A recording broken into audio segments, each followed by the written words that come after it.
அப்படின்னு முடிவு இல்லை மேம், இது திரும்பி போகிறக்கான விஷயமே இல்லை. இடையில ஸ்கூலில் லீவ் விட்ட மாதிரி தான். அந்த கேப்பில் ஓடி போய் நடிச்சுட்டு வந்துட்டேன். பட் ஆனால் என் ப்ரொஃபஷன் டைரக்ஷன் தான் மேம். நான் அதில் தான் இருக்க போகிறேன். இந்த 1000 கோடிங்கிற பிரச்சனையை ஆரம்பிச்சிருவாங்க ஸ்டார்டிங்லேருந்து. இப்போ அதனால 500 கோடிக்கு சம்பாரிச்ச படம் கூட இப்போ வந்து நான் பதில் சொல்கிறேன் அங்கே ஆயிடுச்சு. ஜனநாயகன் எனக்கு தெரியல, நீங்கள் வினோத நாடு தான் கேட்கணும். நான் சென்சாருக்குள்ளே போகல, அதனால் நான் சொல்ல முடியாது. ஒரு 2 வருஷத்துக்கு முன்னாடி ஸ்க்ரால் பண்ணும்போது லைக் போட்டதுக்கே நான் எவ்வளோ பதில் சொல்கிறேன், தெரியாமல் லைக் பண்ணதுக்கு எவ்வளோ பதில் சொல்கிறதுன்னு எனக்கு தெரியும். இன்றைக்கி தேதிக்கு அப்படி யாராவது அன்ஃபாலோ பண்ணிட முடியுமா, இல்லை அது எப்படி பாசிபிளாக இருக்கும்?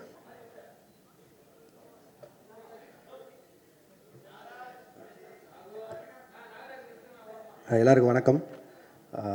முதல்ல எல்லாருக்கும் குடியரசு தின நல்வாழ்த்துக்கள். சுதர்சன் சொன்ன மாதிரி அப்படி ஒன்றும் பயங்கரமான ஒரு ப்ரெஸ் மீட்டோ அந்த மாதிரிலாம் ஒன்றும் இல்லை. எனக்கு இந்த கூலி ரிலீஸ்க்கு அப்புறம் உங்களை யாரையுமே சந்திக்கல. யூஸ்வலாக ஒரு படம் ரிலீஸ் ஆனதுக்கப்புறம் ஏதோ ஒரு தேங்க்ஸ் மீட்டோ சக்ஸஸ் மீட்டோ இல்லை ஏதோ ஒரு வகையில் சந்திச்சிருவேன். இந்த தடவை சந்திக்க முடியல. கிட்டத்தட்ட ஒரு 6 மாதம் ஆச்சுன்னு நினைக்கிறேன். அந்த நீலம் பண்பாட்டு மையம் போகும்போது அப்பவும் பேசணும்னு நினச்சேன். பட் ஆனால் கொஞ்சம் அவசரமாக போக வேண்டியிருந்ததால் அப்பவும் சரியாக பேச முடியல. ஸோ அடுத்த படத்துக்கு மூவ் ஆகிறதுக்குள்ளே என் சைட்லேருந்து ஒரு 2-3 விஷயம் நிறைய இந்த சோஷியல் மீடியாவில் போயிட்டு இருந்தது. அதுக்கு நான் அட்ரஸ் பண்ணணும்னு நினச்சேன். ஸோ அதுக்காக தான். ஸோ முதல்ல கூலியிலேருந்தே ஆரம்பிச்சுதான் நினைக்கிறேன். முதல்ல மக்களுக்கு நன்றி. 35 நாள் கிட்ட கூலி தியேட்டரில் ஓடிச்சுன்னு நினைக்கிறேன். நான் வசூல் அதை பற்றி பேச விரும்பலை. ஒரு லாபகரமான படம்னு சன் பிக்சர்ஸ் சொன்னாங்க. அண்ட் 1000 விமர்சனங்களை தாண்டி அந்த படம் 35 நாள் ஓடினதுக்கும் இல்லை இவ்வளோ தூரம் வசூல் பண்ணதுக்கும் மக்களுக்கு மிகப்பெரிய நன்றி. அண்ட் பத்திரிகையாளர்களுக்கு நன்றி. அண்ட் யூடியூபர்ஸ் எந்தெந்த வகையில் அந்த படத்தை பற்றி பேசினாங்களோ, மீம் கிரியேட்டர்ஸ், ரிவ்யூவர்ஸ், கிரிட்டிக்ஸ் எல்லாருக்குமே ஒரு மிகப்பெரிய நன்றி. அதில் வந்த கிரிட்டிக்ஸ் வந்து நிறைய விஷயங்கள் என்னை யோசிக்க வச்சுருக்கு. எப்படின்னா, ஸோ இதுதான் எங்கிட்டேருந்து எதிர்பார்க்குறாங்க, இந்த மாதிரி கதை சொல்கிறது தான் எதிர்பார்க்குறாங்கங்கிறது வரைக்கும் நிறையா விஷயம் நானும் அதில் லேர்னிங்காக எடுத்திருக்கேன். அண்ட் அதை என்னோடய அடுத்தடுத்த படங்களில் அவ்வளோ தூரம் விமர்சனங்கள் இல்லாத படங்களை தர முயற்சி செய்வேன். நன்றி. அண்ட் அதுக்கடுத்து ரஜினி சார், கமல் சார் படம், அதை பற்றியும் நிறையா விமர்சனங்கள் போயிட்டு இருந்தது. என்ன எது கிளாரிட்டி இல்லாமல் அதை பற்றியும் என் சைட்லேருந்து ஒரு கிளாரிட்டி கொடுத்துருன்னு ஆசைப்பட்டேன். கூலி ரிலீஸ் ஆகிற டைமில் 2 பேருமே மீட் பண்ணேன். அண்ட் 2 பேருமே இந்த மாதிரி ஒரு படம் பண்ணலான்னு சொன்னாங்க. எனக்கு அது மிகப்பெரிய ஆப்பர்ச்சுனிட்டி. கிட்டத்தட்ட 46 வருஷம் கழித்து 2 பேரும் ஒன்று சேர்றாங்க அப்படின்னா, அவங்க வந்து என்னை டைரக்ட் பண்ண சொல்லி கேட்டதே எனக்கு பெரிய விஷயமா இருந்தது. ஆனால் எனக்கு அப்போ கைதி 2 இருந்தது. கைதி 2 தான் என்னோடய இமீடியட் நெக்ஸ்ட் ஃபிலிமாக இருந்தது. பட் ஆனால் இந்த ஆப்பர்ச்சுனிட்டியை மிஸ் பண்ண முடியல. ஸோ அதனால் நான் ப்ரொடக்ஷன் சைடில் சொல்லிவிட்டு நான் இந்த படம் முடிச்சுட்டு வந்துடுறேங்க, ஏன்னா இது திருப்பி இப்படி ஒரு ஆப்பர்ச்சுனிட்டி கிடைக்காதுன்னு சொல்லிட்டு நான் வந்துட்டேன். ஒரு 1.5 மாதம் சின்சியராக எழுதினேன். முடிஞ்ச அளவுக்கு ட்ரை பண்ணேன் 2 பேரையும் வச்சு ஒரு படம் பண்ணுறதுக்கு. 1.5 மாதம் கழித்து நேரில் போய் மீட் பண்ணி 2 பேருக்கும் தனித்தனியாக நரேஷன் போச்சு. 2 பேரும் ஈக்குவலாக எக்ஸைட் ஆனாங்க கதை மேலே. பட் ஆனால் என்னென்னா, 2 பேரும் நிறைய ஆக்ஷன் ஃபிலிம்ஸ் கண்டினியூஸாக பண்ணிகிட்ருக்காங்க.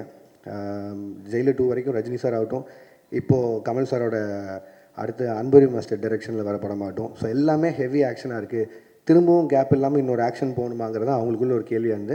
அண்ட் 2 பேரும் ஒரு லைட் ஹார்ட்டட் ஃபிலிமாக எதிர்பார்த்துட்டு இருக்காங்கிறது தான் எனக்கு அது மூலிமா தெரிஞ்சு 2 பேரும் சொன்னாங்க. பட் லைட் ஹார்ட்டட் ஃபிலிம் எனக்கு பண்ண வராது. அண்ட் அதை நான் ஜெனுவனாக சொல்லிட்டு வெளில வந்துட்டேன். பட் ஆனால் நான் இப்போது சொல்லிட்டு போனதுக்கப்புறம் எப்போ திருப்பி வருவேன்னு தெரியாது கார்த்தி சாருக்கும் அவங்க டீமுக்கும்.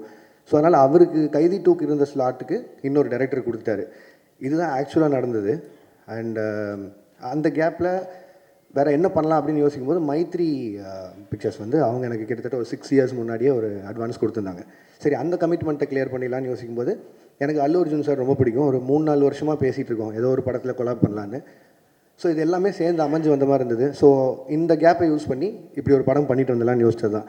அதுவும் நிறையா சம்பளம் கேட்டேன், அதனால கைதி 2 பண்ணல அப்படிலாம் போட்டுதான். அப்படிலாம் இல்லை, சம்பளன்றது உங்களுக்கு தெரியும், மார்க்கெட்டும் ப்ரொடியூசரும் நிர்ணயிக்கிறது தான். நான் எவ்வளோ டிமாண்ட் பண்ணாலும் நம்ம படம் என்ன பண்ணியிருக்கோம் அதுக்கு தகுந்த மாதிரி தான் நம்ம சம்பளமும் இருக்கும். ஸோ அந்த ஒரு விஷயம் கிளியர் பண்ணணும்னு நினச்சேன். லாஸ்ட் வீக் அவங்க எல்லோரையும் மீட் பண்ணி பேசிட்டேன். ஸோ என்னோடய அடுத்த படம் கைதி 2வாக தான் இருக்கும். அது ஏன் நான் ரொம்ப சால்ட்டாக சொல்கிறேன்னா, அந்த எல்சியூ இல்லை, எல்சியூ க்ளோஸ் ஆகிடுச்சு அதெல்லாம் போட்டிருந்தாங்க. அது வந்து ஜி ஸ்குவாட் இல்லை. ஜி ஸ்குவாட் க்ளோஸ் பண்ணுறேன்னா நான் க்ளோஸ் பண்ணிடலாம். எல்சியூன்றது வந்து ஃபர்ஸ்ட் ஆஃப் ஆல் அந்த பேரே நான் வைக்கல. அது வந்து ஃபேன்ஸாக அவங்க தியரியில் எல்சியூன்னு ஒரு நாள் சொன்னது, நான் அதை ஃபாலோ பண்ணிருக்கேன். ஸோ அதை டக்குன்னு நான் ஒருத்தன் மட்டும் முடிவு பண்ணி இல்லை எல்சியூவில் படம் வராது அப்படிலாம் சொல்ல முடியாது. கைதி 2 ஆகட்டும், விக்ரம் 2 ஆகட்டும், ரோலக்ஸ் இண்டிவிஜுவல் ஃபிலிம் ஆகட்டும், இதெல்லாம் என்னோடய கமிட்மெண்ட்ஸ். ஸோ இதை நான் பண்ணாமல் போக முடியாது. இது எல்லாமே என்னோடய கமிட்மெண்ட்ஸ். ஸோ அதனால் எல்சியூ மூடப்படலை. திருப்பி ஓப்பன் ஆகும். இந்த அல்லு அர்ஜுன் சார் படம் முடிச்சோன்னே அது இப்போ தான் ஆக்சுவலி ப்ராப்பராக ஓப்பன் ஆகும்னு நினைக்கிறேன். அண்ட் அதுக்குள்ளே ப்ரொடக்ஷனில் பென்ஸ் இருக்குது, அதுவும் எல்சியூக்குள்ளே தான் வருது. ஸோ ஏதோ ஒரு பாயிண்டில் எல்சியூ சம்மந்தமான படங்கள் வந்துட்டே இருக்கும். அண்ட் இதுதான் மொத்த clarity. And Aamir Khan sir படத்தை பற்றியும் சொன்னாங்க. ஆமீர் கான் சாரும் நானும் ஒரு படம் பண்ணுறதா இருந்தது. அண்ட் இப்போவும் பேசிட்டு தான் இருக்கோம். இத்தனை கமிட்மெண்ட்ஸ் எனக்கும் இருக்குது, அவருக்கும் நிறைய கமிட்மெண்ட்ஸ் இருக்குது. ஸோ அது எப்போன்னு தெரில, பட் ஸ்டில் அது பேசிகிட்டு இருக்கோம். அண்ட் அவ்வளோதான். இதுதான் நான் மேஜராக அட்ரஸ் பண்ணணும்னு நினச்சேன். ஏன்னா இதுக்கு நான் ஒரு பாயிண்டில் பதில் சொல்லி ஆகணுன்ட்டே இருந்தது. ஏன்னா ஒரு சைடு 2 சைடில் எல்லா பக்கமும் பேசிட்டே இருக்காங்க. ஸோ என்னோடய சைட்லேருந்து ஒரு கிளாரிட்டி கொடுத்துட்டு நான் அடுத்த படத்துக்கு மூவ் ஆகணுன்ட்டு இருந்தது. ஸோ அதனால தான் இந்த press meet. And thank you so much எல்லோரும் வந்ததுக்கு. உங்களுக்கு எதாவது கேள்விகள் இருந்ததுன்னா கேட்கலாம்.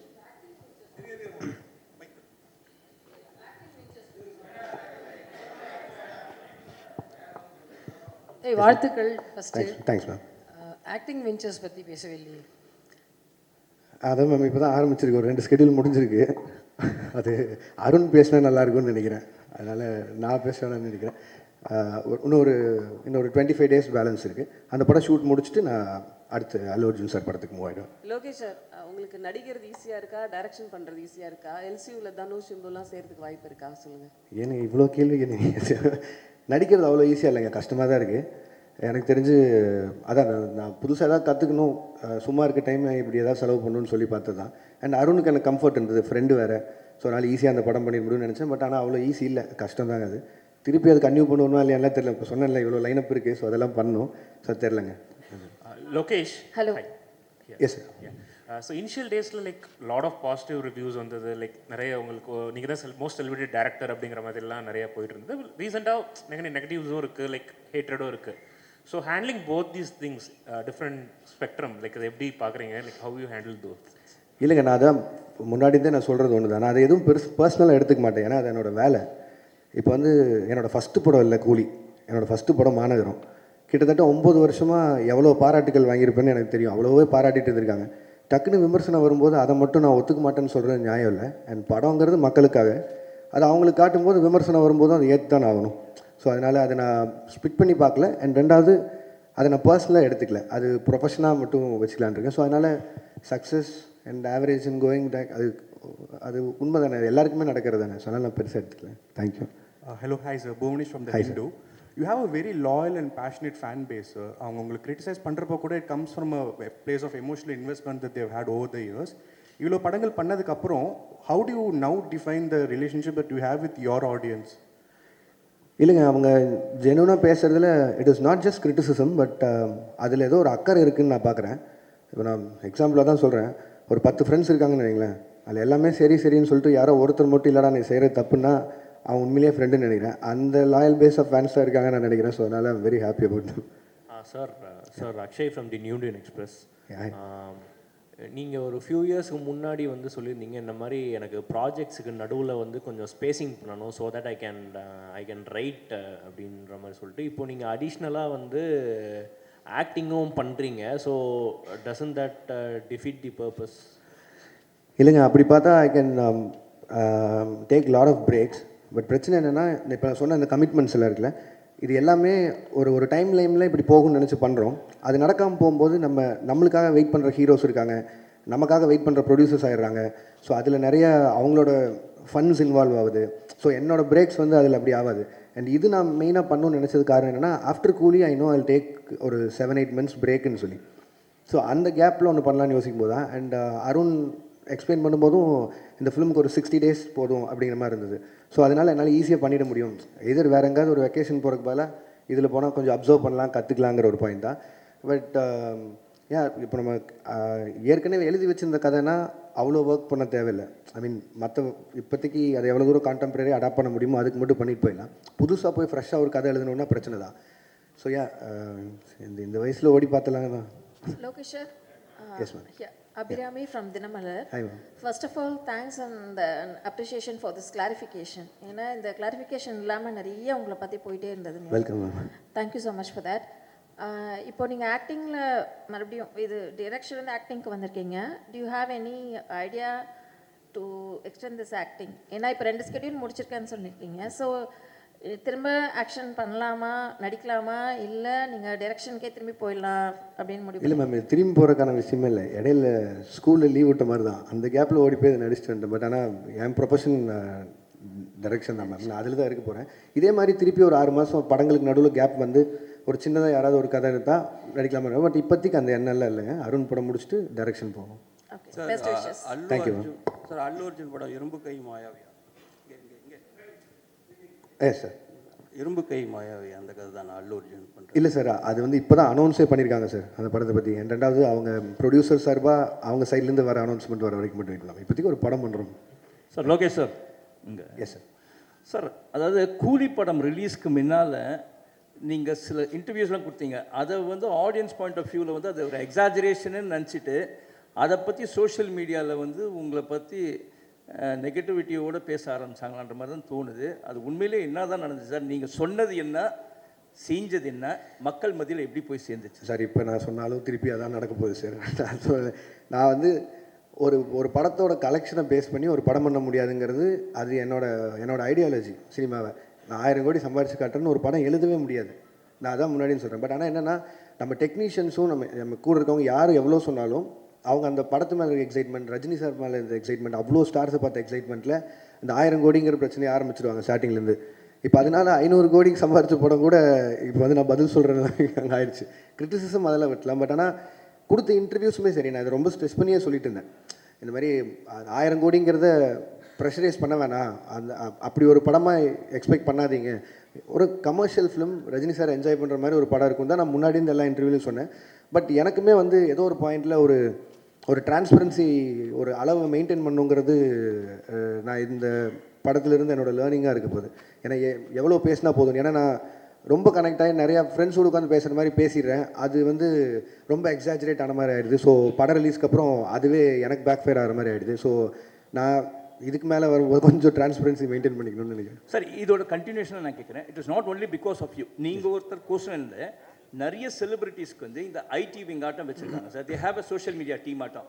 அந்த டீமை அட்மினிஸ்ட்ரேட் பண்ணுறவங்க வந்து அவங்க போடக்கூடிய சில ட்வீட்ஸோ இல்லை சோஷியல் மீடியாவில் போடக்கூடிய பதிவோ இட் பிகம்ஸ் அ பேக் ஃபயர்ன்ற மாதிரி ஆகிடுது. ஏன்னா உங்களை பற்றி நீங்கள் சொல்லாதே எக்ஸாஜரேட் பண்ண மாதிரி ஒரு படம் வந்து உங்களன்னு சொல்லலை, இன் ஜென்ரல் நான் ஆஸ்கிங், ஒரு படம் ரிலீஸ்க்கு முன்னாடி இது வந்து 500 கோடி கலெக்ஷன் ஆகும், 1000 கோடி கலெக்ஷன் ஆகும்னு அந்த ஐடி விங் போடுறதுனால கடைசியில் அது வந்து 200 கோடி தான் ஆச்சுன்னா அது அப்படியே ட்ராபேக் ஆகிடுது. அதை எப்படி பார்க்க சார்? அது நான் எப்படி சார் சொல்ல முடியும்? இது வந்து அது ஃபேன்ஸே நீங்கள் தடுக்க முடியாது. அண்ட் சோஷியல் மீடியா இன்றைக்கி உங்களுக்கு எவ்வளோ தூரம் தடுக்க முடியாத ஒரு சக்தி ஆயிடுச்சு.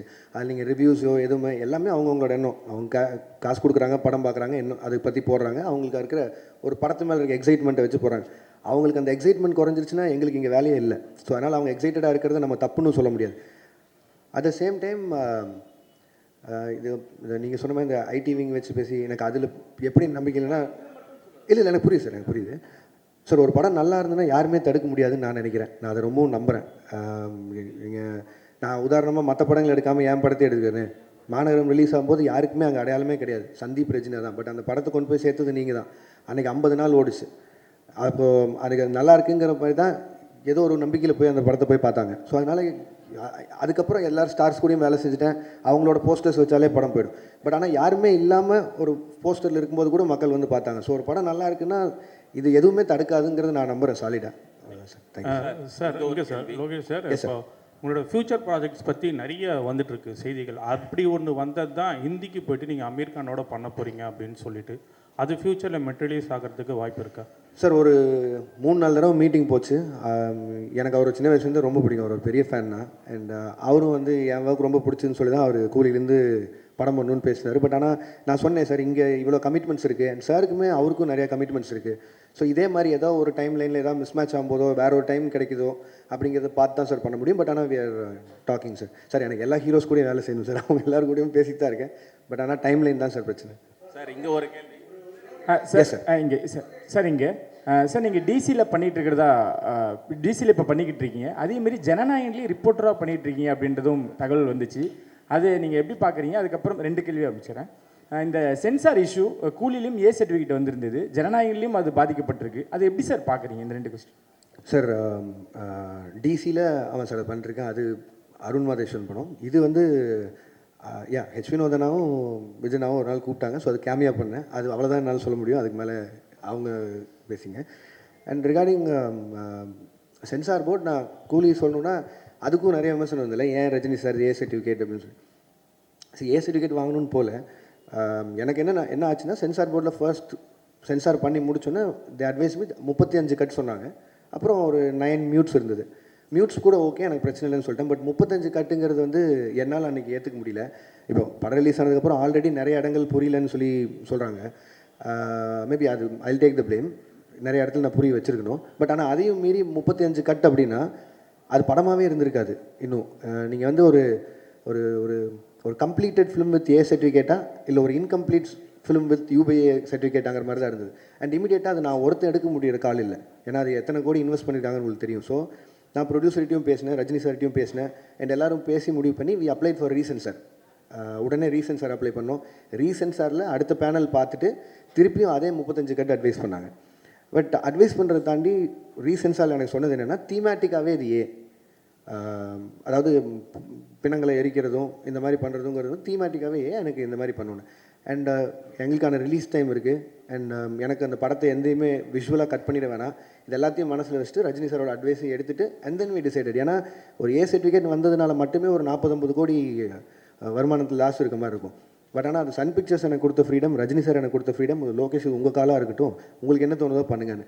நான் ஒரு கம்ப்ளீட் ஃபிலிமாக இருக்கணும்னு சொல்லி தான் ஏ சர்டிஃபிகேட் கொடுத்துக்கிட்டது. இல்லைனா ஆப்வியஸாக இன்னும் கொஞ்சம் அதிகமாக சம்பாதிக்க போகுதுன்னா நான் வேணான்னு தான் சொல்லியிருப்பேன். பட் இதுதான் ஆக்சுவலி நடந்தது.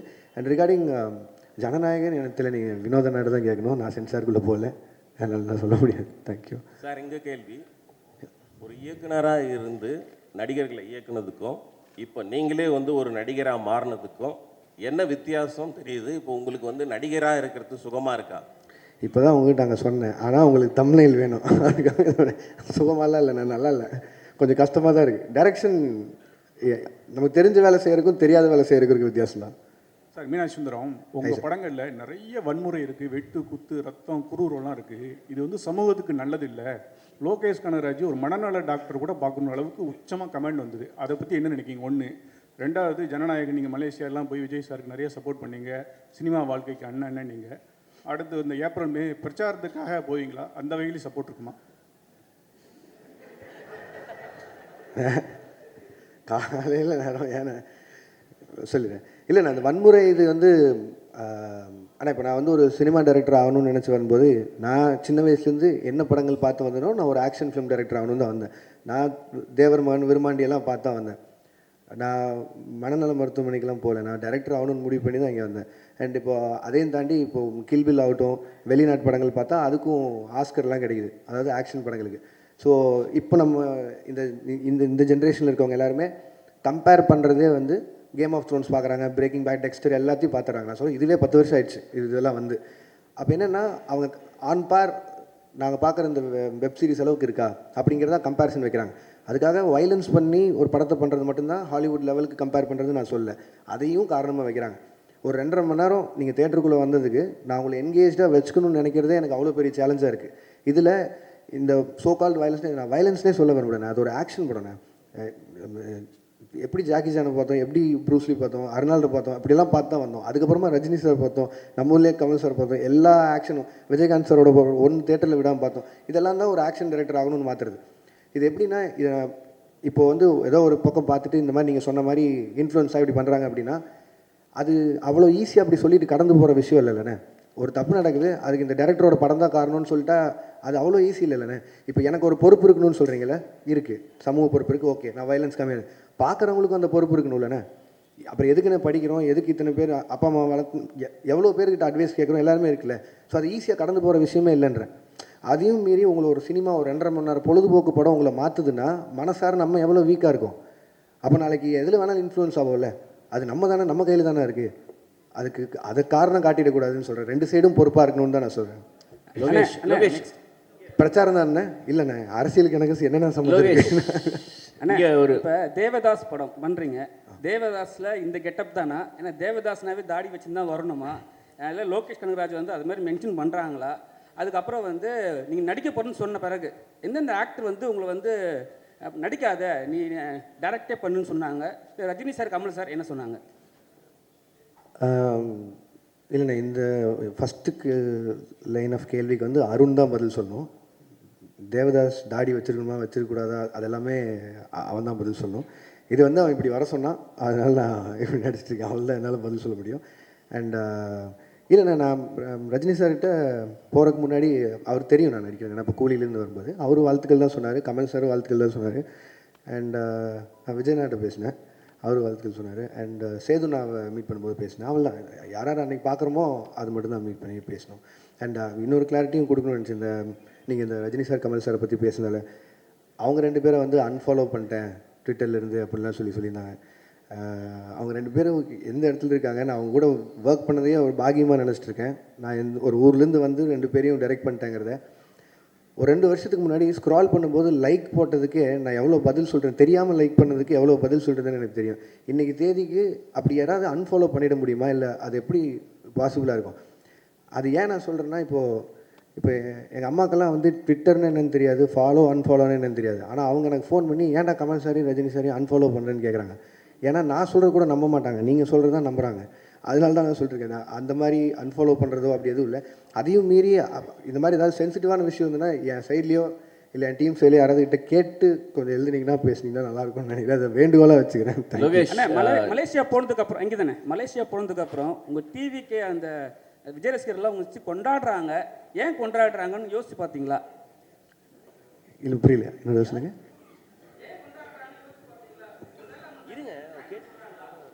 இல்லைங்க, நான் அவருக்கு கூட 2 படம் ஒர்க் பண்ணியிருக்கேன். அந்த 2 படமும் அவங்களுக்கு பிடிச்சிருக்கு, அதனால கொண்டாடுறாங்க. என்ன மட்டும் இல்லையே, நெல்சனையும் கொண்டாடினாங்க, அட்லியும் கொண்டாடினாங்க. லோகேஷ் என்ன சார்? லோகேஷ் ஒரு நிமிஷம் சார். எது சார் புரியல? ஒரே நிமிஷம். இல்லை சார், அப்படியெல்லாம் எதுவும் நடக்கல சார். இல்லை சார். லோகேஷ் ஒரே யா நீங்கள் அல்லு அர்ஜுனை வச்சு அட்லியும் பண்ணுறாரு, அல்லு அர்ஜுனை வச்சு இப்போ நீங்கள் லோகேஷ் கனகராஜும் பண்ண போகிறாரு.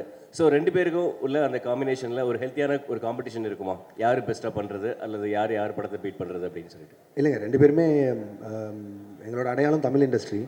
ஸோ முடிஞ்ச அளவுக்கு இங்கே இருக்கிற இண்டஸ்ட்ரியை எவ்வளோ தூரம் மேலே கொண்டு போகிறோங்கிறது ஐடியா. அது அட்லீஸ்ட் சைடில் அவர் ட்ரை பண்ணுறாரு, என் சைடில் நான் ட்ரை பண்ணுறேன். 2 பேரும் ஃப்ரெண்ட்ஸ் தான். ஸோ அதனால் யார் படம் ஜெயிச்சாலும் அதிகமாக சம்பாதிச்சாலும் சந்தோஷம் தான். ஸோ தமிழ் இண்டஸ்ட்ரியிலேருந்து தானே போகுது. 2 பேருக்குமே லோகேஷ் உங்களை ஸோ என்னென்ன படங்கள் அப்டேட் பண்ணுங்கள் சார் உங்கள் ப்ரொடக்ஷன்? எஸ் மேம், அது ப்ரொடக்ஷன் ஐடியாவே வந்து எனக்கு இவங்க பொட்டென்ஷியல் ட்ரீம் வாரியர் பிக்சர்ஸ் அவங்களோட அந்த டைமில் அவங்க கண்டினியூஸாக படங்கள் பண்ணிருந்தாங்களே, மாநகரம், மாயா, அருவி, ஜோக்கர் அந்த மாதிரி. ஸோ அது மாதிரியான ஒரு சின்ன பட்ஜெட்டில் படங்கள் பண்ணுங்கிறது ஆசை. இப்போதைக்கு மிஸ்டர் பாரத்னு சொல்லிட்டு நிரஞ்சன் டைரக்டர் அவர் எடுத்த படம், அது முடிஞ்சிச்சு, போஸ்ட் ப்ரொடக்ஷனில் இருக்குது, ரிலீஸ்க்கு தயாராகிட்டு இருக்கு. ரத்னகுமார் டைரக்ட் பண்ணுற படம் 29ன்னு சொல்லி, அது நானும் Karthik Subbaraj sir, Karthik Santhanam, Stone Bench அவங்களும் சேர்ந்து தயாரிக்கிறோம். அந்த படமும் ஷூட்டிங் முடிஞ்சிச்சு, அது போஸ்ட் ப்ரொடக்ஷன் ரெடி ஆகிட்டு இருக்கு. அண்ட் பாக்யராஜ் கண்ணன் டைரக்ட் பண்ணுற படத்தில் வந்து பென்ஸ், அது ஷூட் போயிட்டுருக்கு. அது எனக்கு தெரிஞ்சு பெரிய படம், அதனால் அது கொஞ்சம் இன்னும் கொஞ்சம் நிறையா ஷூட் போகும்னு நினைக்கிறேன். ஸோ இதில் மிஸ்டர் பாரத்தும் பென்ஸும் வந்து நான் மட்டும் ப்ரொடியூசர் இல்லை, என் கூட Sudhan sir and Jagadish bro அவங்களோட கம்பெனிஸும் இன்வால்வ் ஆகிருக்கு. இதான் இப்போதைக்கு. லோகேஷ் லாஸ்ட்டாக ஒரு கேள்வி. உங்களை பற்றி சோஷியல் மீடியாவில் லோகேஷ், எஸ் சார், உங்களை பற்றி சோஷியல் மீடியாவில் ஒரு நடிகையோட சேர்த்து காதல், லவ் அது இதுன்னு வந்துட்டு இருந்தது. ஒன்று நிறையா வந்துட்டு இருந்தது சார். இல்லை நீங்கள் ஏதாவது அந்த மாதிரி போயிட்டு இருக்கா? ஃபேமிலியாக போகிறீங்களா? இல்லை சார், இல்லை சார், எனக்கு ஆல்ரெடி ஃபேமிலி இருக்குது சார், நான் இல்லை sir. Second family. Thank you sir, thank you sir, thank you sir. Sir and sir இங்கே சார் ஒரே ஒரு சின்ன கேள்வி என்னன்னா, அது முக்கியமான கேள்வியும்,